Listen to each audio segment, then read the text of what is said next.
Hello guys, welcome to Generation Unravel. In this video, I'll be showing you how to generate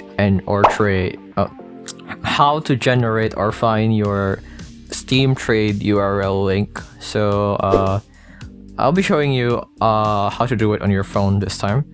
So I'm currently on my phone, and let's head over now to our Steam app. Let's just head over to the right side right now. Here, I'm gonna just click on Steam over here.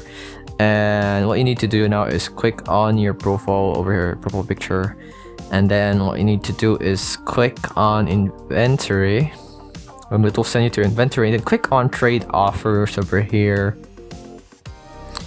And yeah, you don't need to worry about these things. Just click on the bright blue light on the right side corner of your screen, and then just click on who can send me trade offers, and it will send you to another link where you will see your trade link or your trade URL. You can just copy this to anyone you want to trade to. But yeah, if this URL has been compromised and you want to make another one, you can just create a new URL. And of course, after this video, I'm gonna create my own URL.